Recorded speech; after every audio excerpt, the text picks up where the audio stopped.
Yes, people, how we doing? Welcome back to another Comrades comedy reaction. Spencer's back in the house, ready to rock. We've got some footage of the legendary Oliver Reed today.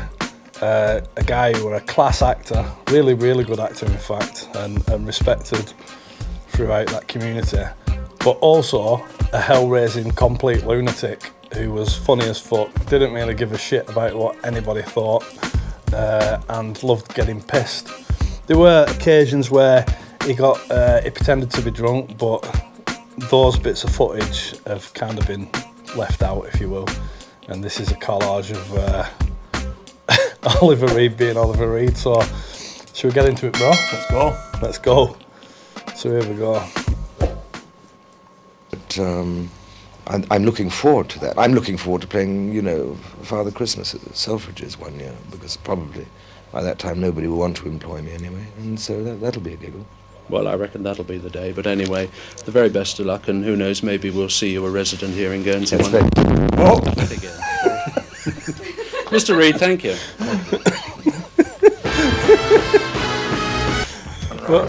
Well, old classic music. Yeah, he's very well spoken, isn't he? Oh yeah, for a drunk. Yeah, well, he come from a good background. His granddad was like one of the people who like founded one of the big like acting schools, right. Like one of the legendary ones. What all the famous like Brit actors went to. That was his granddad. But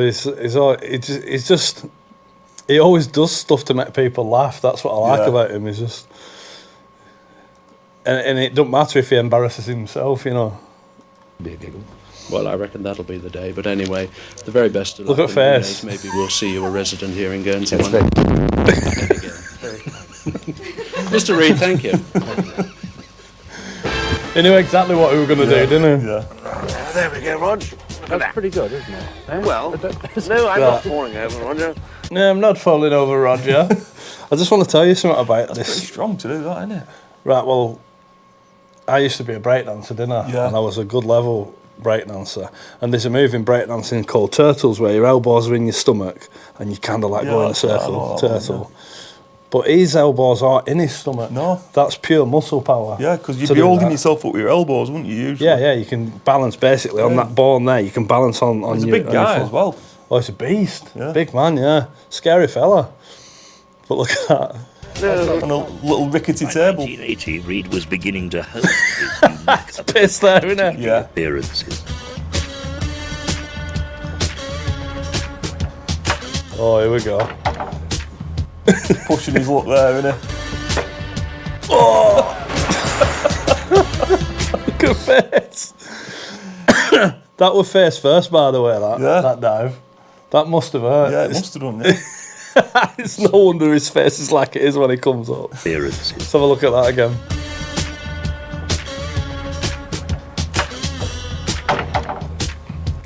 Could have gone badly with that. Oh! Look at face. Yeah, I thought that would walk him up a bit. Oh, fucking anything for a laugh.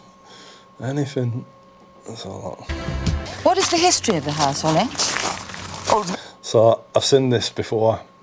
So, this is Valerie Singleton. Oh, yeah, I've heard of Valerie, yeah. Yeah, I think she was like a TV presenter, mainly.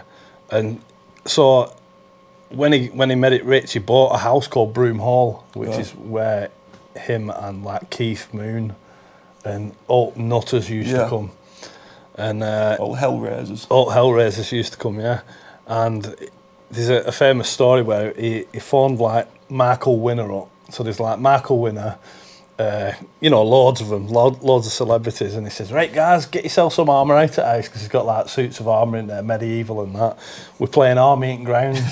You lot set off running, and then they set off running, and they just fucking started shooting at them with guns, proper guns, for a laugh. And then they shot a flare gun at him, and it landed in his like this massive oak tree and just burnt it down like beautiful oak tree. No.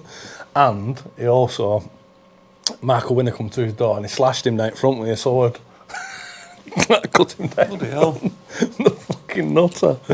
Didn't do him too much harm, but definitely nicked him.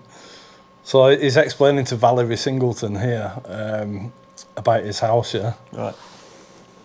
But obviously, something will go wrong. What is the history of the house, Ollie? Oh, it's been a house here since 1010, and then it was added on to in 1744, and then it's Victorian, and the whole thing is... Oh, damn that gin and tonic. And, Is this just for cameras? Is that what? Was he just pissed? What's going on? Well, he were pissed a lot at the time. There were some things like the Aspel show, when he was on the Aspel, Michael Aspel, the first one. They asked him to pretend to be pissed on that, and he comes on with like a jug of like orange, and it's meant to be vodka and orange. I remember that when I was a kid. Yeah, but it's sat with me nana watching it. Apparently that one's not real. That will like he faked it. But there is a lot of them where he is pissed out of his head. But also, in any interview, he'd just do something ridiculous just because he found it funny and he liked making people laugh. Yeah. You know, it's fucking... I just love him.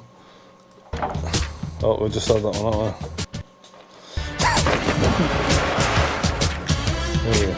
What is the history of the house, Ollie? Oh, it's been a house here since 1010, and then it was added on to in 1744, and then it's Victorian, and the whole thing is... Oh, damn that gin and tonic. And... Piss No, Baba. Baba, Ali Baba. So on this one, he's pissed out of his head doing a Christmas show, and he's got a French guy cutting his hair. Right. And he's just fucking loves noising this French guy up.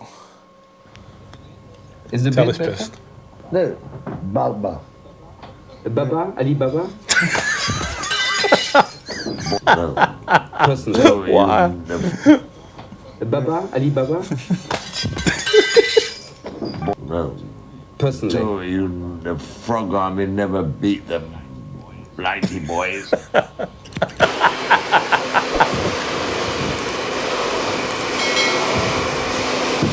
There's mischief written all over it. That really sharply. Does it come down 10 years later? Is it still sharply? So this one is the TV show about abortion. Right. And he's just proper rude to women. I mean, it's not nice on that level, you know what I mean? You won't get away with that these days. No, you won't get away with it now, but yeah, you can say how pissed he is. Years later, is it still sharply? Sorry if I deceive when I'm drinking wine, but that's what happens. Not saying it's my wife. I really would like to hear So that's absolutely right. Whether she needs to be, she thinks about whether or not she's wanted. We went up there and started pretending there was a ball there, and bosh, and... You can tell he's a powerful man, just stuff like that. But so this one is sober, and he's talking about like Aspel asks him like, do you like actors nowadays? He's like, no, I don't like it. I don't like them. Just don't like them. I don't like the way they do it and all that. And he basically says to him, well, your granddad set RADA up, which were the, I think it's like Royal Amateur Dramatic, or whatever, Academy, something like that. So he must be turning in his grave because you don't like that style of acting. So what's this fucking classes? There and bosh, and she sent me back to the coffee bar where I was serving coffee. No, nothing, but I was emulating, that's all. But I didn't have to learn to speak English. The ironic thing is that your grandfather founded RADA, didn't he? He did, yes. Tree. Yeah. Beerbohm Tree. Yeah. Isn't that so? He must be turning in his grave. Didn't like that, did he?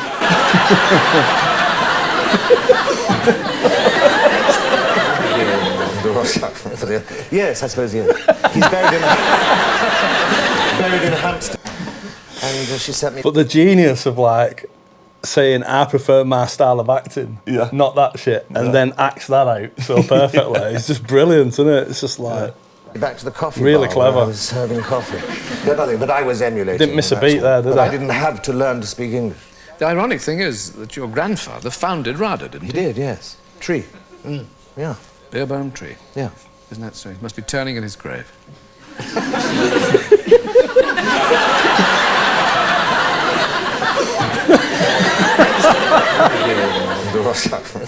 Yes, I suppose he is. He's buried in buried in Hampstead. I didn't go to RADA. I don't have this background that they have. It's interesting how your looks determine your career. Yours, of course, is violence, isn't it, Oliver?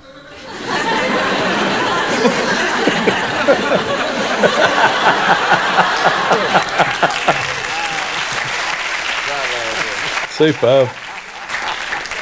And you were stuck with the ever youthful label. Yes. Thank you very much. Oliver Reed. If one is going to play a heavier film, and the great difference between the really dangerous man and the loud man is the dangerous man has a great silence about him. Yeah, that's true. And so always I find I have terrible trouble with sound men, because I'm known in the business as the whispering giant. But my eyes are quite hard, you see. Don't blink. The screen is so wide, you see, that it makes every eye about 6 foot across. And if the audience is supposed to be frightened of you, and you start blinking like this, like Bambi, a lot, which some people sometimes... It's interesting, that, isn't it? Yeah, that knowledge that he's got there, that actually, when you're watching something on cinema, that, you know, just an eye is probably 6 foot across or whatever, because of the size of the screen. Yeah. And to be so aware of, like, subtle things that could make you look weaker if you're trying to play a villain. Yeah. It's clever, and isn't it? It's true, the quiet ones are the ones to watch, aren't they? Like Yeah, people who come over shouting and all that, you know. Bravado, it's all front, isn't it, to protect themselves. It's all bollocks, but yeah. Wide, you see, that it makes every eye about 6 foot across. And if the audience is supposed to be frightened of you, and you start blinking like this, like Bambi, a lot, which some people are sometimes inclined to do when they're nervous, then it sweeps across the screen and it's not as convincing as if you're going to be deadly. You never see a cobra blink, do you? No, you don't. Another thing, you don't play it with curly hair either. Get your hair, you know, straightened out. Why can't a villain have curly hair? No, villains have straight hair. Idiots have curly hair. You want to come in there with curly hair, doing this with the eyes? Why would you do that with your eyes? Gambit so Auntie can see you. Don't smile, you're a villain. And then the accent. How are you going to play it? Let me hear you like. Here's a copy for you. That's my first speech. As you can see, it says, "Ice cream man, deadly." Cometh, right. I'll just do the first line, if I may. Yeah. I told you, old man, to leave us alone. He's well offended. Beg your pardon. You're a villain. Let's have that again. And then the accent. Good that, don't Let me hear you. Here's a copy Pure for you. offended. That's my first speech. As you can see, it says, "Ice cream man, deadly." Cometh, right. I'll just do the first line, if I may. Yeah. I told you, old man, to leave us alone. I beg your pardon. I told you, old man, to leave us alone. Are you serious? Well, I was trying. I can't understand what you're saying. I was trying And you're quite hard. shouting it because you've been to RADA and the sound man has told you speak up. I've just told you to speak softly. Yeah. I told you, old man, leave us alone. I told you, old man, to leave us alone. Why are you doing that with your mouth? You trying to kiss me? Keep the mouth. Well, you don't have to say, leave us alone.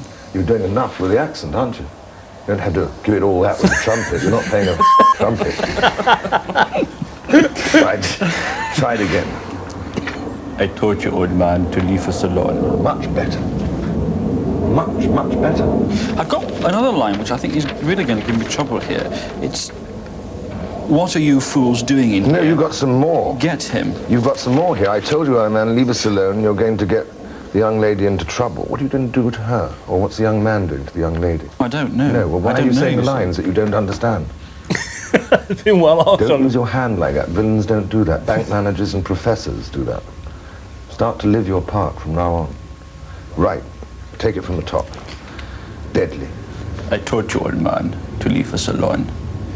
You're going to get the young lady in trouble, but not half as much trouble as you're going to get yourself. Good. Now why don't you pause it? I told you, old man. Leave the young lady alone. Pause. If you don't, you're going to find yourself in even more trouble than my grandmother when she was sucking me. Trying hard not to laugh. You're not listening, are you? Piss off. Bloody joke. Go on, piss off. Bloody think you were hard, man. Go on, piss off, Oliver. Come on, I'm trying to tell you. Piss off. He's one of them, isn't he? You don't know if he's being serious or if he's joking or what. What a guy. Yeah. What a nutter. I wouldn't know how to take him if I met him. Oh, no. And it like, you know, it's well known that he was a big fella as well. Yeah. I mean, he's clearly on a lot of interviews got a great sense of humour and he can laugh at himself. We ate it down. But like I say in that book, if you ever get the chance, there's a book called Evil Spirits, a really good biography by Oliver Reed, and some of the stories in there are just fucking legendary. I know. I mean, if he's like that when he's on telly, what's he like when he's not on telly? There's one where he had this guy who he was like his minder, and he was special forces. And he pissed Oliver Reed off. One thing meant to be hard as nails. This guy pissed Oliver Reed off, so he punched him in the head, threw him off a balcony 3 floors up and broke his neck. Bloody hell. Complete fucking maniac. Yeah. But yeah, he's always intrigued me. Legend. Yeah, he's a legend. For some for wrong reasons and some for good reasons. But they don't come like that anymore, do they? Nah, they don't really get... You get like Liam Gallagher and that who are trying to be Hellraisers, but... Yeah. You know, it's not the same, is it? No. Yeah, so that was the legendary Oliver Reed. There's loads of great clips of him online. Some of them I've obviously seen before, but I wanted Spencer to see him. So, yeah, what do you reckon? Yeah. What a guy. Check him out.